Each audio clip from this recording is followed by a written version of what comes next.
In the scorching summer of the Revolution, when Paris breathed fear and hope at the same time, Jacques-Louis David painted a body that seemed to float between history and myth. The death of Marat is not only the image of a political assassination, it is a modern icon, a secular altar, an elegy to the written word turned into a weapon and into sacrifice. It is the exact moment when a man who wrote from a bathtub became martyr and propaganda, memory and warning, silence and thunder at the same time. Jean-Paul Marat died on the 13th day of July of the year 1793. He was killed by Charlotte Corday with a kitchen knife while he worked in his bath because of a skin disease that forced him to immerse himself in hot water to soothe the pain. David, a deputy of the same revolutionary movement, went to see him and promised his comrades a portrait that would be more than a portrait. He was not going to paint a dead man. He was going to paint the embodiment of a cause, the purity of an idea, the liturgy of a struggle that wanted to believe in itself until the end. The canvas is sober and devastating. An earthy background falls like a heavy curtain that drowns out all noise. The light descends like a cold blessing upon Marat's body, reclining in the bathtub that functions as a humble wooden sarcophagus. In his right hand he still holds the pen. In his left, near the edge, lies the letter with which Charlotte managed to enter. On the box that serves as a table, a clean and direct inscription to Marat David, Year 2. There is no blood beyond a minimal stain. There is no scream. There is no theatrical gesture. There is an impossible serenity that transforms the crime into a sacred image. David purified the scene down to the essence. He eliminated everything accessory. He eliminated the narrow room, the typical disorder of the aquatic desk, the diseased skin, the piles of papers. None of those details was worthy of the myth he imagined. He preferred emptiness so that each object would be an emblem. The pen as a symbol of the word that summons multitudes. The knife lying on the floor as a symbol of the violence that cuts the word. The letter as a mask of betrayal. The box as altar and tomb. The bathtub as a vessel of transit between the world and history. Marat's body deliberately recalls a Christ taken down from the cross. The arm that hangs, the inclination of the head, the peace after the pain. David rewrites Christian iconography with profane materials. There is no halo, but the light functions as a consecration. There is no cross, but the wooden box serves as an altar. There is no temple, but the emptiness of the background behaves like a sacred space reserved for contemplation. The message is clear, and at the same time dangerous. The revolution grants itself the right to sanctity. Marat was a fierce writer. From his newspaper he stoked popular trials with powerful rhetoric and a list of enemies that never seemed to end. David does not paint the incendiary. He paints the saint of the pen. That aesthetic operation is political. He turned an agitator into a martyr of reason. He turned an ordinary bathtub into a relic. He turned death into pedagogical beauty. The work is not neutral. It was born to move and persuade in a time of slogans, of fragile alliances, of daily executions. Charlotte Corday appears in the painting without appearing. She is entirely in the letter. In the page where she pleads for help for an imaginary widow, in the cold theatricality of deception. In the stab that replaces her face, David decides not to give her form. Denying her face is to strip her of protagonism. History concentrates on the victim. The image deposits guilt in a mute object and leaves Marat as the only human presence. Thus the painting shapes memory before memory settles. The palette is austere, ochres, veiled greens, ivory skin without stridency, a light that licks the edges with an almost Caravagesque delicacy. The workmanship is smooth. There is no loose brushstroke to distract. The surface is crystal so that the symbol goes first. On the box table, the piece of green cloth functions like a plane of calm that separates the body from the void. Everything is measured so that the eye travels from the resting face to the letter, from the letter to the pen, from the pen to the knife, and from the knife back to the hand that will write no more. It has been said that David worked with haste and unction. The convention demanded images. The revolution needed saints. The painter responded with a requiem that seems eternal painting. There are workshop versions and devotional copies, but the major work traveled with the swings of politics until it came to rest in Brussels, guarded as a historical relic and masterpiece. During the 19th century, it suffered darkenings of varnish that veiled part of its atmosphere. Later cleanings recovered the vibration of the light on the skin, the greenish nuances of the cloth, the subtle yellows of the paper, the precision of the graphite in the inscription. In those interventions, the fierce economy of the composition was confirmed. Nothing is superfluous. Nothing is lacking. There was a time when looking at this painting was an act of political faith. After the Thermidorian coup and the fall of Robespierre, the image became taboo. The revolutionary cult deflated, and the painting passed through zones of silence. David was imprisoned. The wind changed. The words changed, and the work had to wait for the next century to read it as art before as slogan. That change of interpretation was crucial. It allowed historians to see in it not only propaganda but a visual manifesto on the power of art to manufacture memory. In the middle of the 20th century, criticism read it as a perfect synthesis of emotional neoclassicism, order, clarity, morality of form, but also as the door that opens to the modernity of the message, a single body, a single gesture, a single object that explains the world. Over time, psychological readings appeared.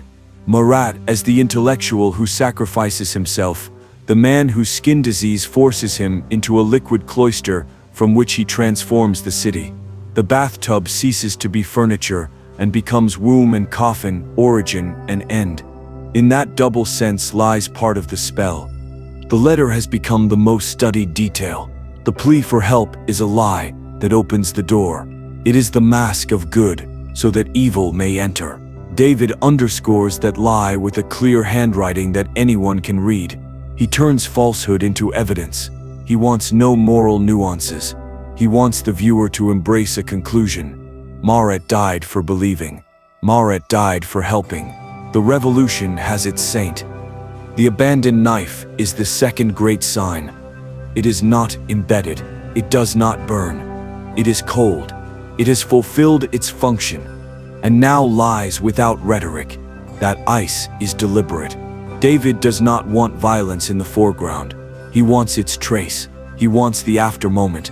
He wants the echo where emotion concentrates, and the mind reconstructs the crime. The viewer, upon looking, becomes a late witness.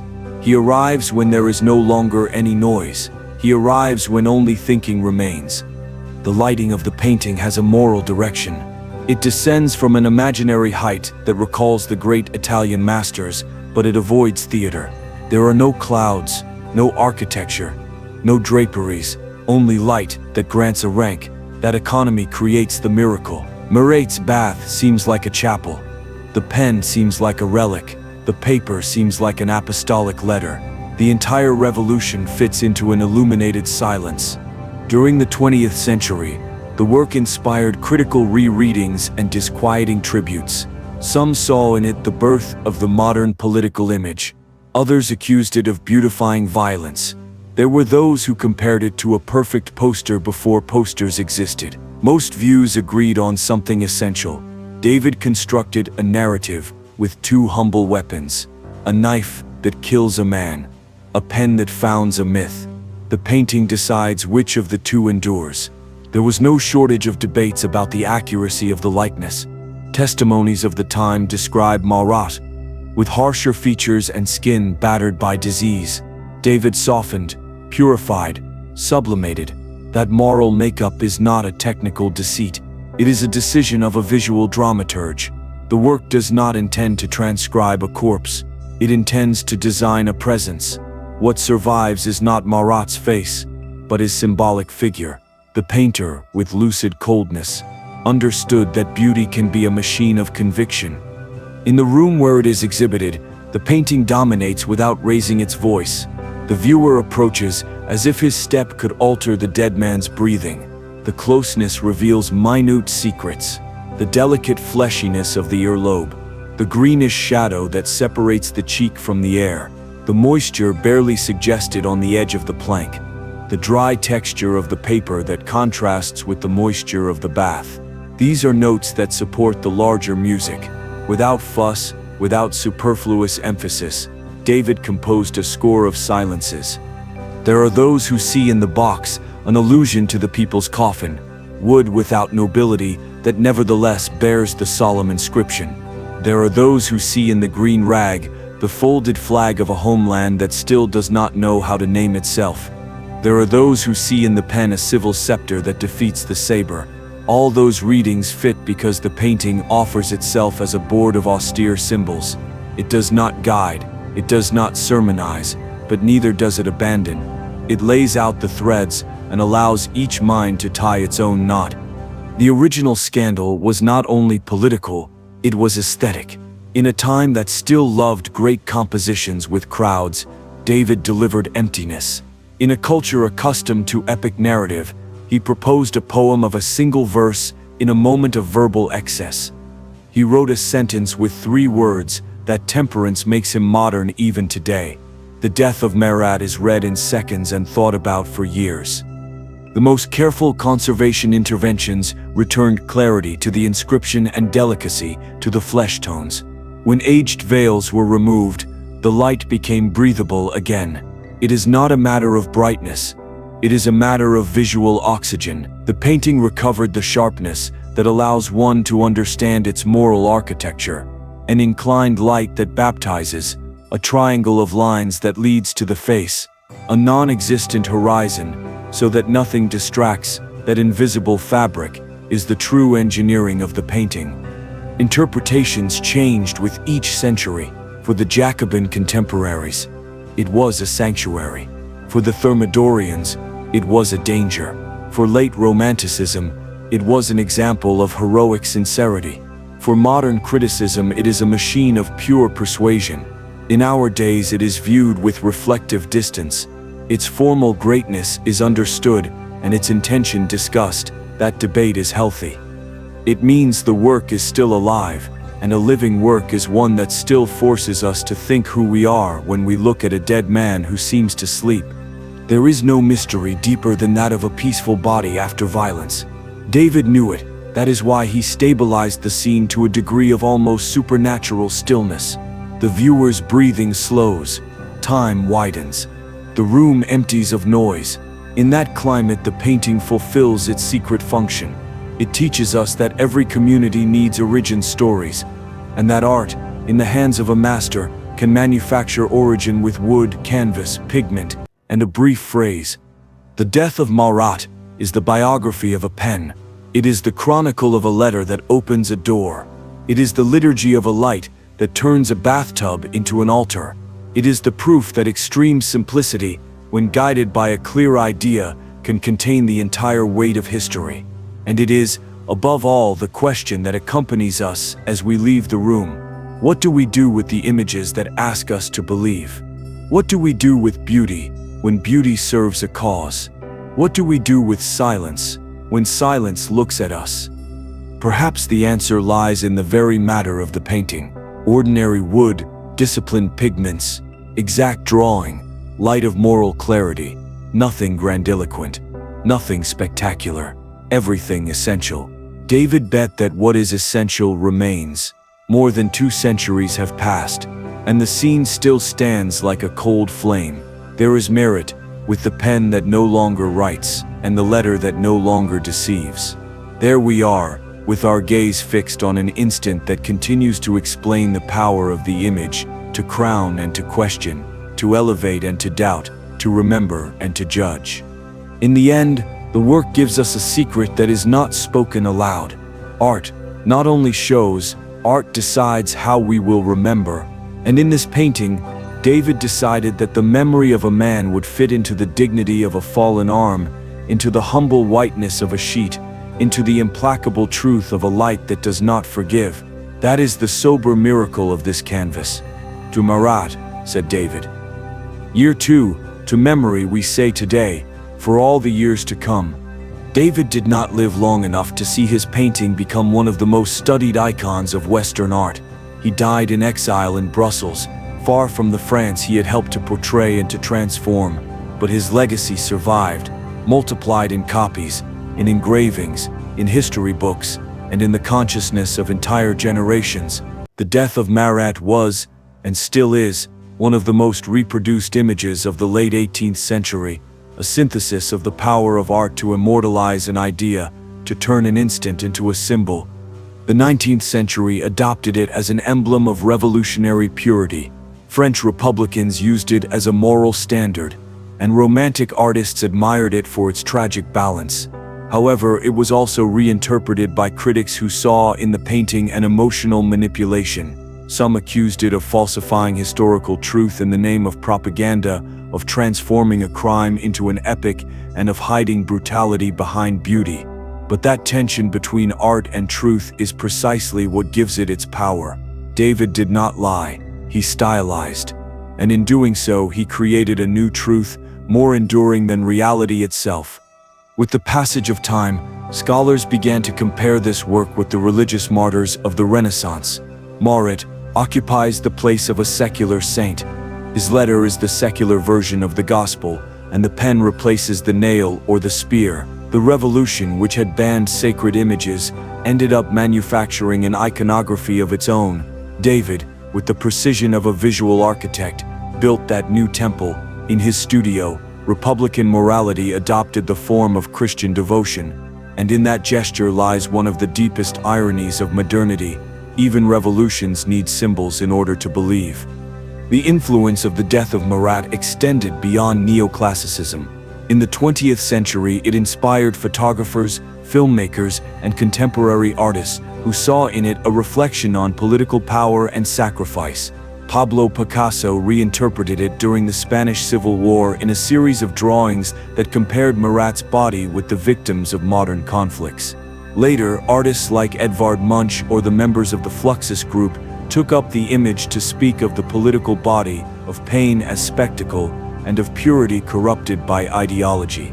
In all cases, David's bathtub remains a mirror where each era contemplates its own guilt.